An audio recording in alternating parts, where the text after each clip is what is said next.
नमस्कार, मैं हूं आपके साथ इश्तियाक अहमद और आप देख रहे हैं। स्वागत आपका मध्य प्रदेश और छत्तीसगढ़ के बुलेटिन में। रुक करेंगे तमाम खबरों की तरफ। देश में इन दिनों एक फिल्म को लेकर बवाल मचा हुआ और फिल्म द कश्मीर फाइल्स को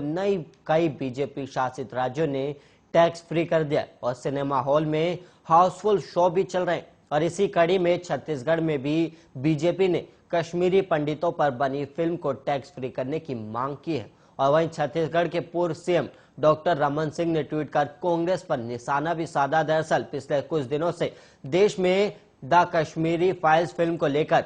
गजब बवाल मचा हुआ है। कश्मीरी पंडितों ने जिन परिस्थितियों को झेला उसको लेकर यह फिल्म बनाई गई और बीजेपी के नेता फिल्म देखने के लिए जा भी रहे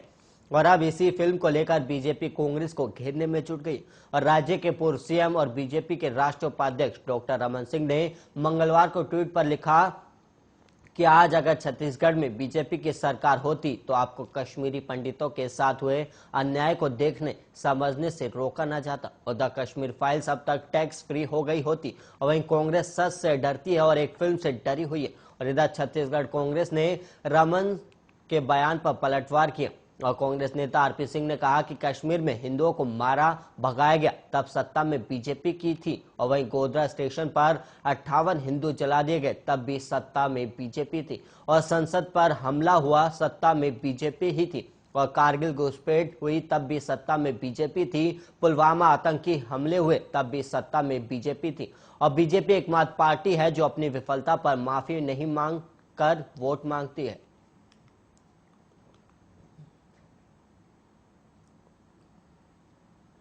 और वहीं बढ़ेंगे अगली खबर की ओर, जहां पर छत्तीसगढ़ विधानसभा बजट सत्र के 8वें दिन शिक्षकों की भर्ती को लेकर सदन में जमकर हंगामा हुआ और राज्य में 3 साल में 14,580 शिक्षक भर्ती प्रक्रिया पूरी नहीं हो सकी। और इसको लेकर बीजेपी के दिग्गज नेता अजय चंद्राकर और स्कूल शिक्षा विभाग के मंत्री प्रेमसाय सिंह टेकाम बीच जमकर बहस हुई है। और वही मामला बिगड़ता देख विधानसभा अध्यक्ष ने तीखी टिप्पणी की और दरअसल बीजेपी विधायक अजय चंद्राकर ने प्रश्नकाल में पूछा कि शिक्षकों की भर्ती क्यों नहीं हो पा रही और 3 साल तक आवेदनों का सत्यापन कर रहे एक दिन में कितने आवेदन सत्यापन करते। और इसका जवाब देते हुए स्कूल शिक्षा मंत्री हड़बड़ा गए और इतना में विपक्ष और से सभी नेताओं ने आक्रामक तेवर दिखाए। और इस मामले पर विधानसभा अध्यक्ष ने टिप्पणी की और डॉक्टर चरणदास महंत ने कहा कि सभी विधायक संक्षिप्त और पॉइंटेड प्रश्न पूछा करें और मंत्रीगण से निवेदन है कि वो भी पॉइंटेड उत्तर दिया करें और मेरा निवेदन ये है कि मंत्रीगण बेहतर ढंग से तैयारी करके आया करें और मैं विभागीय अधिकारियों से अनुरोध करूंगा जो संभावित प्रश्न है उसके उत्तर मंत्रियों को बता दिया करें। और दूसरी तरफ नेता प्रतिपक्ष धर्मलाल कौशिक ने सरकार पर शिक्षकों की नियुक्ति पर भ्रष्टाचार का आरोप लगाया और वहीं धर्मलाल कौशिक ने कहा कि ट्रांसफर का अधिकार आपको नहीं है। और वहीं विधायक अजय चंद्राकर ने यह भी कहा कि सरकार की असंवेदनशीलता के कारण कई अतिथि शिक्षक सुसाइड कर चुके और 3 साल में 52% सत्यापन हो पाया है और अब तक 48% शिक्षकों को आवेदन सत्यापन नहीं हुआ और इससे शिक्षक काफी परेशान है।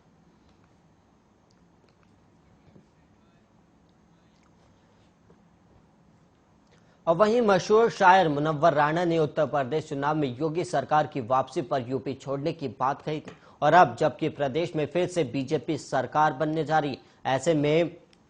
बात हुई तो उन्होंने कहा कि मुमकिन है कि वो यूपी छोड़ भी दूं और मेरे लिए कोई बड़ी बात नहीं है। और इससे पहले भोपाल के शायर मंजर भोपाली ने हाल ही में सोशल मीडिया पर मुनव्वर राणा को भोपाल आने का ऑफर दिया था और इस पर वो मंजर भोपाली पर भड़क उठे और उन्होंने मंजर को मामूली शायर करार देते हुए बेवकूफ भी बताया। और मुनव्वर राणा फिलहाल नई दिल्ली एम्स में भर्ती हैं।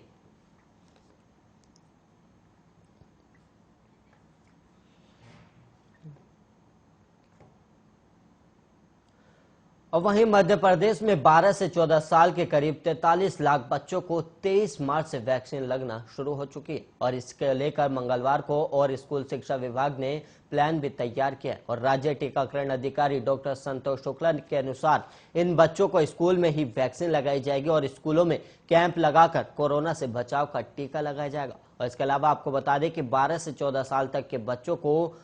कोर्बैक्स का टीका लगाया जाएगा और इस वैक्सीन का निर्माण बायोलॉजिकल ई लिमिटेड कंपनी ने किया और वैक्सीन के 2 डोज में 0.5 ml दवा रहेगी और 21 फरवरी को drug controller general of India ने इसे इमरजेंसी अप्रूवल भी दिया है।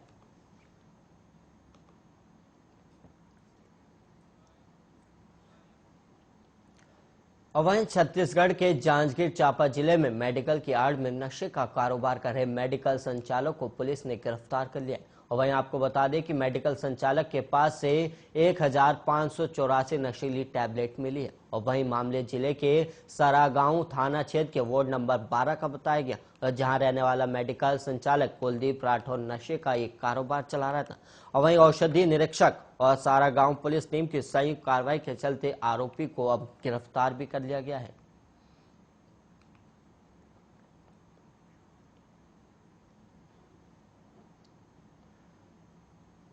ग्राहक का तलाश कर रहा है कि सूचना को वरिष्ठ अधिकारी को अवगत कराकर मौके पर हमारा स्टाफ के रवाना हुआ, जहां पर कुलदीप राठौर अपने कब्जे में रखे एक कार्टून के डिब्बे में 11 डिब्बा दवाई पैकेट मिला, जिसमें कुल 1584 टैबलेट मिला, जिस पर प्रतिबंधित दवाई ट्रामाडोल लिखा हुआ मिला, जिसके संबंध में उक्त कुलदीप राठौर को 91 का नोटिस देकर उचित दस्तावेज देने के लिए कहा गया, जिनके द्वारा लिखित में किसी प्रकार का वैध दस्तावेज नहीं होना बताने पर कुलदीप राठौर के खिलाफ 21 का NDPS एक्ट के तहत कार्रवाई किया गया। और वहीं होली त्योहार को लेकर पुलिस चौकी परिसर लवन में शांति समिति की बैठक हुई और बैठक के दौरान तहसीलदार श्रीमती चित्ररेखा चंद्रवंशी और नगर पंचायत अध्यक्ष मीना बारवे और उपाध्यक्ष राम कुमार साहू के साथ चौकी प्रभारी हितेश जंगल ने बैठक को संबोधित भी किया। और वहीं चौकी प्रभारी ने कहा कि हमारा प्रयास त्योहार में शांति कायम रखने और कायम करने का है और वहीं जिस व्यक्ति को रंग से इतराज हो उस पर रंग ना डाले और वहीं शांति भंग करने वालों के खिलाफ कड़ी कार्रवाई की जाएगी और वहीं शरारती तत्व को किसी भी कीमत पर बख्शा नहीं जाएगा। लवन चौकी क्षेत्र अंतर्गत आने वाले सभी ग्राम एवं वार्ड के सभी पार्षद एवं सरपंच की उपस्थिति में एवं गणमान्य नागरिकों की उपस्थिति में तहसीलदार लवन और नगर पालिका अध्यक्ष की उपस्थिति में चौकी परिसर में होली शांति समिति की बैठक की गई है, जिसमें सभी को होली त्योहार के मद्देनजर शांति व्यवस्था बनाए रखने हेतु दिशा निर्देश दिए गए हैं तथा कोरोना संबंधी गाइडलाइन का पालन करने हेतु आवश्यक दिशा निर्देश दिए गए हैं और पुलिस प्रशासन का सहयोग करने इन्हें आग्रह किया गया है। लवन चौकी और वहीं बढ़ेंगे अगली खबर की ओर, जहां पर भोपाल में पकड़े गए जमाते मुजाहिदीन के 4 आतंकियों से ATS की पूछताछ अभी जारी है और इधर आतंकियों को ऐशबाग में किराए का मकान दिलाने वाले सलमान का परिवार 2 दिन से गायब बताया गया और उसके पड़ोसियों ने बताया कि सलमान रविवार से इलाके में नहीं दिखाई दिया और सलमान का बड़ा भाई आलिम की तालीम देता है और पेशे से कंप्यूटर मैकेनिक सलमान वर्तमान में फूड डिलीवरी बॉय है और उसका घर आतंकियों के किराए वाले मकान से लगभग 1 किलोमीटर दूर बाग फैरत अफजा में है और पड़ोसियों का कहना है कि सलमान का भाई घर पर ही कोचिंग सेंटर चलाता है और 1ली से 10वीं तक के अपने समुदाय के छात्रों को कोचिंग देता है और वहीं पड़ोसियों का ये भी कहना है कि सलमान का भाई आलिम की तालीम देता है और वहीं ATS अब ये जांच कर रही है कि कहीं आतंकी भी आलिम की तालीम लेने सलमान के भाई के पास तो नहीं जाते थे और वहीं ATS इस दिशा में इसलिए भी जांच कर रही है क्योंकि आतंकियों ने मकान किराए से लेने से पहले मकान मालिक को यह बताया था कि वो आलिम का कोर्स कर रहे हैं और वहीं ATS सूत्रों की माने तो ATS सलमान से पूछताछ भी कर सकती है।